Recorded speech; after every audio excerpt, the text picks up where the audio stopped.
तो आज है day 35 of my 100 days challenge. हाँ, आज की मॉर्निंग थोड़ी 9:15 हो जाती है और भाई 9:15 इतनी कड़कती धूप है कि क्या ही बताऊँ। और ये ब्रिज इतना प्यारा है ना अहमदाबाद का, कितना अच्छा व्यू दिखता है। सैटरडे है तो मैं आ जाती हूँ कैंप हनुमान। पहली बार नहीं आ रही हूँ, हर बार आती हूँ मैं, बट शूट नहीं करती हूँ। और भाई जैसे कैंप में घुसो भाई इतनी प्यारी पॉजिटिविटी आती है, इतना प्यारा नज़ारा लगता है ना कि ऐसा लगता है वहीं पे रहो, इतना अच्छा लगता है ना कि क्या ही बताऊँ।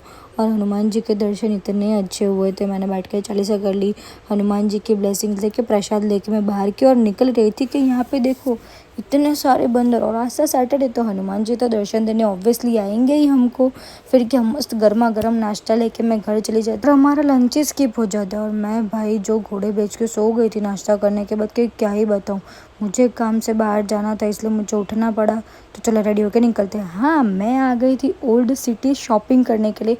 देखो ये कुर्ती का कलेक्शन इतना प्यारा लग रहा था कि क्या ही बताऊँ। और देखो मैंने ये ट्राई करके देखा, जज मत करना, मैंने एक शर्ट के ऊपर ही ट्राई कर लिया था और दूसरी ये वाली ट्राई कर रही थी कि मेरे पे अच्छा लगेगा या नहीं। और कलेक्शन इनका बहुत ही प्यारा था।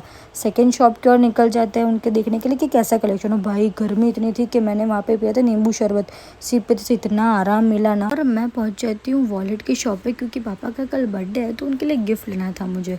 एक शॉप पे पसंद नहीं है, दूसरी शॉप पे की दूसरी शॉप पे मैं कंफ्यूज थी कि क्या लूँ, बट फाइनल मैंने ये किया था। इतना प्यारा लग रहा था ना।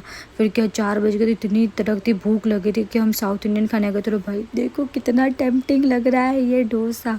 और जैसे ही मैंने फर्स्ट बाइट लिया ना उसका मतलब क्या ही बताओ, इतना मस्त था ना कि मतलब मेरे पेट में एकदम आराम मिला कि इतना प्यारा डोसा मैंने कभी भी नहीं खाया है।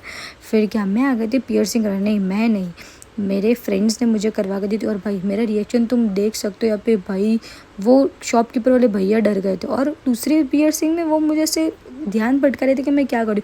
और इतने मेरे साथ मस्ती कर रहे थे ना कि मेरा ध्यान जाए ही नहीं कि मैं पियर्सिंग कर रही हूँ, मुझे पेन ना हो उसके लिए।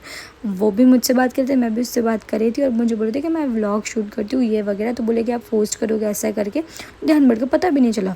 और देखो ये था मेरा फाइनल लुक।